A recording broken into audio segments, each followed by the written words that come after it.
I really am thankful that you're here and appreciative.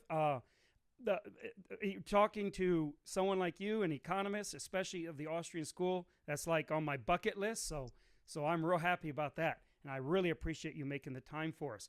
Can you tell us a little bit about your testimony as a Christian before we get started? Most of my audience are evangelical or born again Christians, and so Hmm. I think they'd be very interested in that part of your story. Okay, sure. So I'll give like the sort of abbreviated version, and then if you want to, ask me follow up, that's certainly I'm happy to do so. So I was raised as a Catholic. My parents were Catholic. I went to Catholic, we call it grammar school, and high school.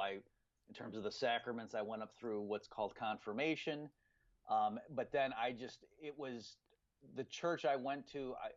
The way I put it is at least the younger priests, I got the sense from them that they thought the devil was a metaphor, right? Like Mm, and it was mostly like, oh, like try to be good, try to be nice to people, and so like I don't feel like even they believed in the literal truth of the Bible.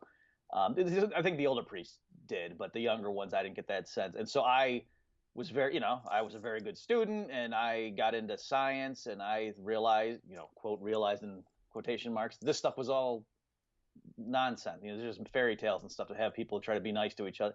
So I was actually a full blown atheist by the time I was an undergrad in college, and I actually intended to write a refutation of Christianity because I had read a bunch of stuff like H.L. Mencken's treatise on the gods, and I think his name is George Smith had a book called Atheism, and I thought, oh, these guys did all right, but in Thomas Paine's Age of Reason, so he wasn't an atheist, but he was a deist, but he didn't like the Christian Bible. He thought it was full of contradictions and silliness. And I thought, I'm going to write the definitive refutation. So I started getting into that stuff. So I'm just showing you where I sure, was. yeah. No, this is And then, this is very fascinating.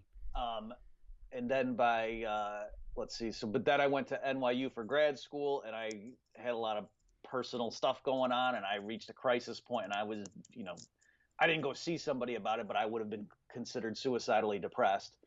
And, uh, and then I just kind of had this epiphany, and I realized like I was causing all my own problems and stuff, and all this stress just flowed out of me, and I had had skin problems and things, and I just knew that these like the skin ailments that were just going to just fix themselves. Like I realized, oh, it was the stress doing that, and so I was still an atheist, just to be clear.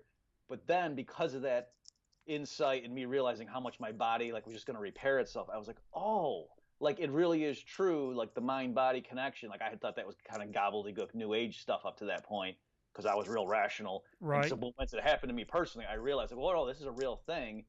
And so then I said, oh, so that makes more sense. There was this guy 2,000 years ago walking around. He genuinely thought he was the son of God. He wasn't, because we all know that's crazy. This is my Right. mindset now. Right.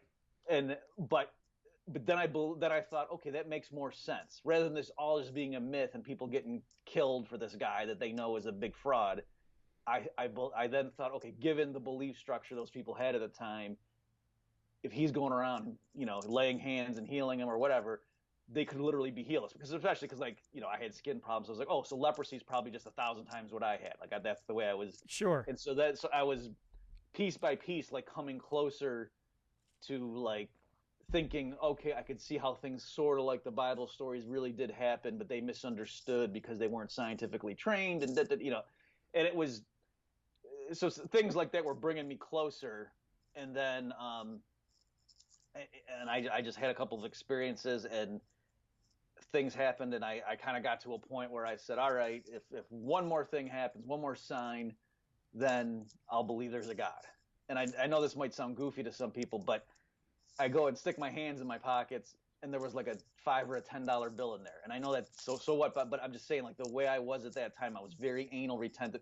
I would not have just had spare money in my pockets. This is not how I was. Right. And I had said, if one more thing happens, boom, and you know what I mean. Yeah. So it was almost like the bare minimum to be like, oh, you know what I mean? Like there wouldn't have been a burning bush. It was like you just had just one more thing. Yeah. And so I did it, and I was like stunned, and I was full of remorse because I had spent my college years trying. A lot of my friends were Christian because I went to Hillsdale Okay. College, which there were a lot of, it Sure. wasn't a Christian school per se, but there were a lot of religious people there.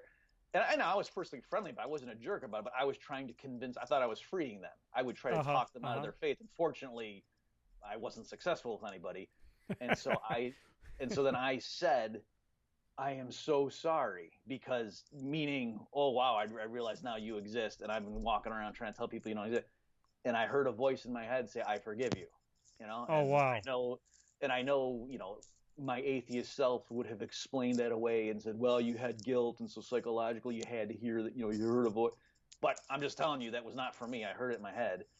And so then at that point, I believed in God. But I still wasn't Christian per se. I was doing research on Buddhism and Hindu, all kinds of stuff. And it was like, I'll wrap the story up here, but it was kind of like, it seemed like other traditions, like they would say, okay, the way you deal with suffering is just convince yourself maybe it's not suffering, maybe it's not a bad thing. How do we know? Like, it was Yeah, that yeah. kind of a, like, and that just didn't make sense to me. And it was like, whereas with Jesus, it was like, yeah, bad things are going to happen, but don't worry, I've conquered the world, sort of, you know what I mean? Yeah, And uh-huh. so that made more sense to me. And so I just, the more everything, and I realized, like, well, no, my whole value system is from the Sermon on the Mount, everything.